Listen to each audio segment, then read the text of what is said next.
A former NYPD officer who became confined to a wheelchair after being shot in the line of duty now has an ADA-accessible home. It's all thanks to the Tunnel to Towers Smart Homes program, which builds specifically adapted homes for injured veterans and first responders. Arthur Chien has the story.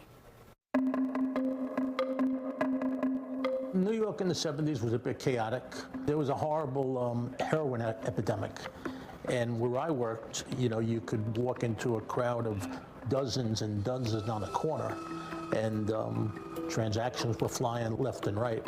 As the heroin epidemic was taking a toll on families and the city in the 1970s, New York City native William McNamara decided to become a police officer. But on June 10th of 1978, the young cop's life would take a horrifying, violent turn.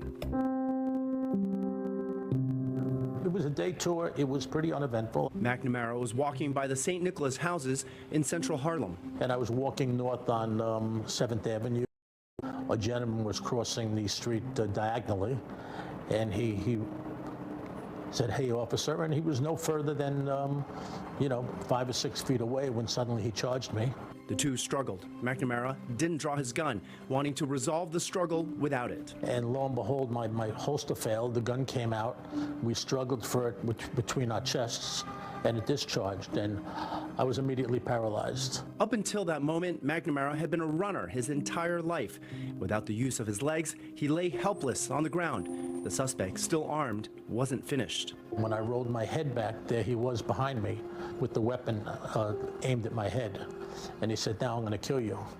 And when I heard him cock the gun, I rotated my head to the right, and he proceeded to pistol whip me for a while. And he got the radio, and I was choking on my teeth, and I remember lying there, pulling my teeth out, saying, "What the hell just happened? I was having such a good day." 2 shots, one to the chest, another to his face. Fragments of the first bullet ripped through his heart, lung, and spine. While he would never walk again, McNamara set off on the next chapter of his life without an ounce of self-pity. When I was first injured, I had a lot of agility, a lot of strength, but after 40 years of overuse, my muscles weren't as toned and I wasn't as agile as I was before. Making things like getting in and out of a bathtub dangerous. That's when the Tunnel to Towers Foundation happened to approach him, wanting to renovate his Upper West Side apartment into a smart home. McNamara declined the help. The conversation then went like this. "I'm fine. I really don't need any help. Please put your energy into someone who really needs it." And they gently reminded me I was getting older.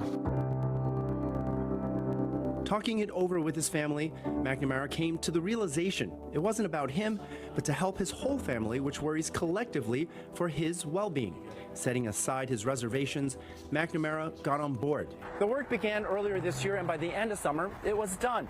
Particularly remarkable since it was the first time the Tunnel to Towers Foundation converted an apartment into a smart home. McNamara's decision literally opened the door to a smarter life, taking Fox 5 through things like being able to open his door from either side by just using an app on his phone. And I can adjust the speed of opening, the length of time it stays open. Another app controls the lights in zones throughout his entire apartment. If I went to bed and forgot to turn the light off, I can knock it off from bed. I can get my knees underneath. McNamara also took us through the physical changes, where space was created under the sink so he can pull into it, and a new stove that opens in sections. The stove they sourced really meets my needs. And then there's the bathroom, where the renovations are more than just about convenience, but safety. My mobility to get on and off a shower chair, getting very hazardous. Yeah, because you would have to go over. I would have to transfer, and I'm wet. And it's a wet environment. So now, with either this chair or the shower chair, I'm right in. While the renovation project is complete, for McNamara, the best benefit has been his deepened relationship with what he calls his Tunnel to Towers family now, an upgrade that far outlasts the physical changes to his apartment. I've made friendships with them, so there's a real linkage going forward, and I think that's one of the real testaments of Towers is they plan on being there and invite you to play a role in your life. On the Upper West Side, Arthur Chien, Fox 5 News. They do such amazing work. The 23rd annual Tunnel to Towers 5K Run and Walk NYC is taking place this Sunday, September 29th. Registration closes at 4 p.m. the day before. For more info, log on to t2t.org.